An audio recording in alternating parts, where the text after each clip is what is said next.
one thing that agrimony is also really good for, it's very astringent, and it's good for stopping bleeding internally, and externally. So it's traditionally used for things like bleeding ulcers, any blood in the urine, or any blood in the feces, throwing up blood. So it is a blood-stopping herb, rinsing out wounds with it. It's not as antibacterial. It doesn't have the anti-infective properties that blue vervain does. And again, these two herbs would go well together. But it does stop the bleeding and dry the wound up. And when the wound is dry, it's harder for bacteria to grow in the wound. So from that point of view, it probably makes the environment less hospitable for bacteria to grow. So really good blood stopper, good for bleeding after childbirth. Yeah. Really heavy periods. Yeah. Agrimony. Yeah. Yeah, and I remember one case, so just painful ulcers on the lower extremities is what one of the books said. Well, actually, that may be, in Chinese medicine, they use it very limitedly, mostly for ulcers on the lower extremities, on the legs or on the butt. So I had one case, this woman had kidney allergy where the kidneys would swell up and she couldn't pee, and they gave her shots, maybe an adrenaline, maybe 50 or 100 of them, just tons of them. And we totally cured that with Apis, homeopathic honeybee, because it was like honeybee. She was kind of plump, full, kind of honeybee type kind of person.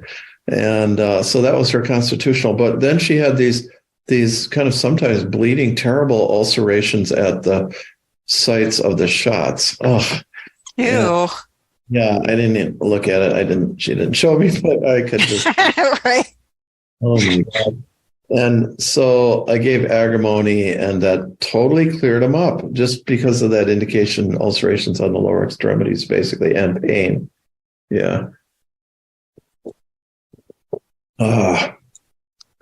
Yeah. So let's see. So going downwards from the top, women that like to do things with their hair, this is really strange, but it's true, like especially that like permanents, and they mess up their hair by having the permanents too often, or whatever they're called. And oh, yeah. Okay. Permanent. Yes. Make their hair all curly.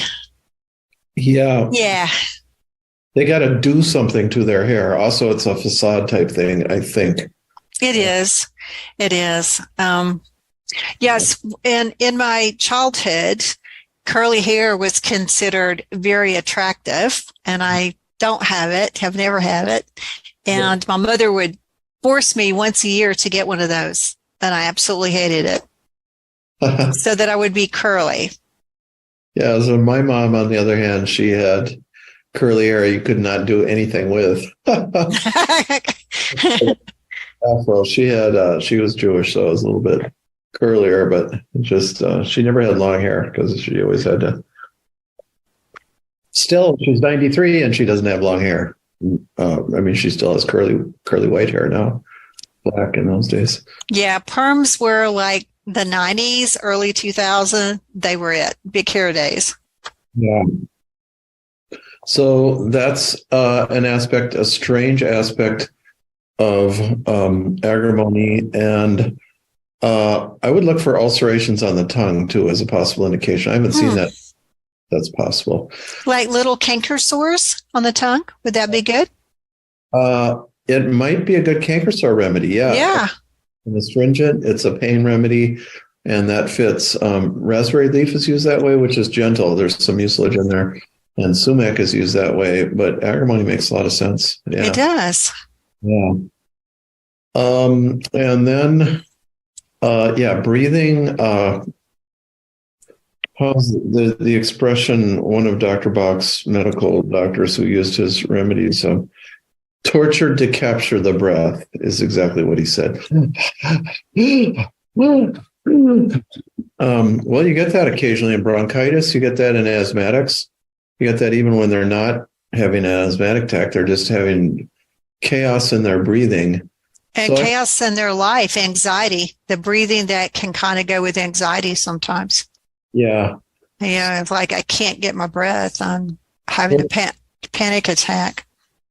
Yeah, tortured to capture the breath. Exactly. So I put that in my repertory, the Earthwise Herbal repertory, advertisement. And Right. that was the worst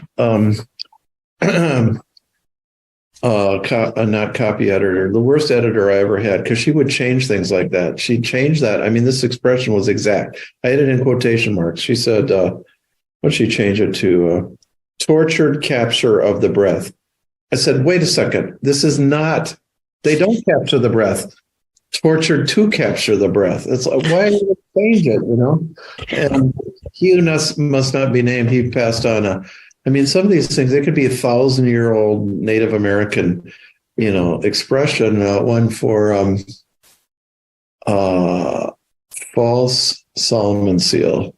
He said, his teacher taught him, when the baby cries without reason. Like, you want that exact, and actually, he was like that. He, like me, he would exactly give you, he would slow down, he'd say, when the baby cries without reason, and then he'd go on speaking like because he knew that was the specific indication. He was quite good that way, and but that's false Solomon seal. But with so I had to go through the repertory and undo a bunch of her. This is just crazy. Some people want to interfere with your writing, you know. And that was just one book that just could not bear that. So then we had lung problems, and then digestive problems definitely. And Dorothy Hall said this is for digestive problems where the timing is off, which is malaria in the old days. Like, you want to eat something and instead you have a bilious attack, your bile pours out or something. You sniff the food and, you know, it's just, or you're trying to digest stuff and like you salivate or something. It's just, everything's all messed up. So I haven't seen that very often, but that was her indication. And actually, as females there, you get, when she was young and I was younger, you would, especially in the South, you'd run into people who still had these symptoms from malaria when they were young. The doctors would say, oh, malaria is all cured, you know, DDT, we killed all the bugs, you know. But these people carried this for their whole life. Yeah, my grandmother had malaria. She was a young adult with 4 kids. She had 4 kids then. Oh. And the whole family got malaria except for my grandfather and my mom. And my grandmother had malaria symptoms her whole life. Yep. She still lived to be 86, but it was a tortured, uncomfortable life. And she would have this digestive difficulty that you're talking about, where the timing seemed off. And the only thing she could eat was sweet milk. Sweet milk is like fresh cow's milk. And that's what it's called here, right? And it's very sweet tasting. And oh God, I miss it. But anyway, sweet milk with crumbled saltine crackers in the glass, and she would eat it with a spoon. Well, she wasn't on the side with the herbalists. That was your father's side of the family. So it was my mom's side of the family. Yes, that my grandmother on my mom's side had the malaria, and yes, the herbalism came from my dad's side of the family. So she might have been cured. Well, yeah, she just didn't believe in it, but she lived so much of her dietary life on milk and crackers. I mean, I guess it could have been worse. There's no nutrition in the crackers, but it was, you know, grazing cows. They had their own cow, right? She made their butter and you know, and she cooked, and they ate a lot of wild game. But yeah, she had those malaria symptoms. The other thing she could eat